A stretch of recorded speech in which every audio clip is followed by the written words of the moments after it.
2025-26 ఆర్థిక సంవత్సరానికి ఏపీ ప్రభుత్వం పూర్తిస్థాయి బడ్జెట్ ను ప్రవేశపెడుతోంది. ఆర్థిక మంత్రి పయ్యావుల కేశవ్ అసెంబ్లీలో బడ్జెట్ ప్రవేశపెడుతూ గత వైసీపీ ప్రభుత్వంపై తీవ్ర విమర్శలు గుప్పించారు. వైసీపీ ప్రభుత్వంలో రాష్ట ఆర్థిక పరిస్థితి దారుణంగా తయారైందని చెప్పారు.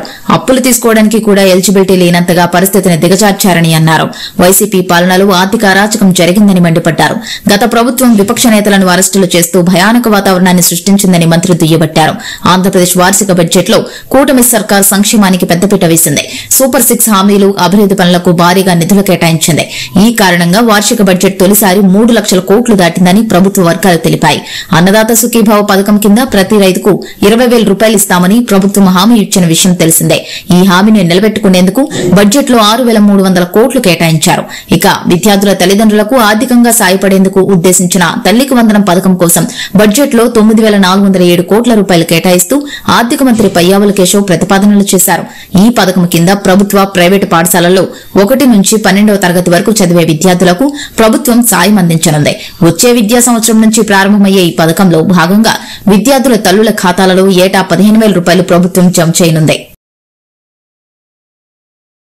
ఉద్యాన శాఖ ఉద్యాన రంగంలో పెట్టుబడులు పెట్టడమంటే రాష్ట్ర భవిష్యత్తుకి పెట్టుబడి పెట్టడమే అన్న గౌరవ ముఖ్యమంత్రి గారి ఆలోచనలకు అనుగుణంగా రైతుకు మెరుగైన ఆదాయం పొందడానికి ఉద్యాన పంటల ఉత్పత్తి, ఉత్పాదకత, నాణ్యతను పెంచే లక్ష్యంతో గర్తించదగ్గ విషయం 2024-25 సంవత్సరంలో 2.12 లక్షల ఎకరాల్లో సూక్ష్మ సేద్యం అమలు చేసి 80,080 మంది రైతులకి లబ్ధి చేకూర్చడం జరిగింది.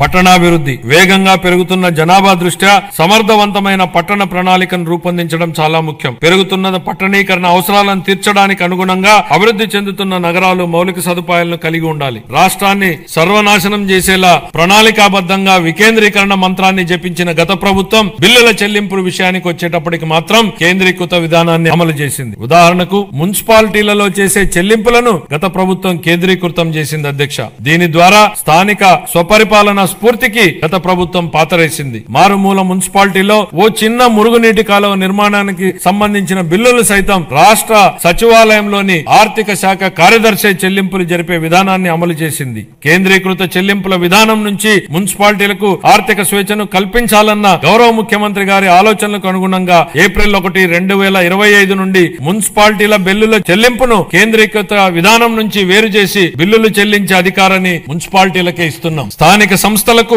ఆర్థిక స్వేచ్ఛను కల్పించడం, వాటి పనితీరు మెరుగుపరచడానికి ఇదొక విప్లవాత్మక నిర్ణయం. పంచాయతీరాజ్ మరియు గ్రామీణాభివృద్ధి గ్రామాలు శక్తి సంపన్నమై స్వయం సమృద్ధి మరియు సాధికారతలతో తులతూగకపోతే వ్యవస్థలపై ఇది ప్రభావం చూపి గ్రామ పంచాయతీల హోదాను పరిశుభ్రమైన వాతావరణం ఏర్పడి ఆర్థిక కార్యకలాపాలు, ఉపాధి కల్పన జరిగింది.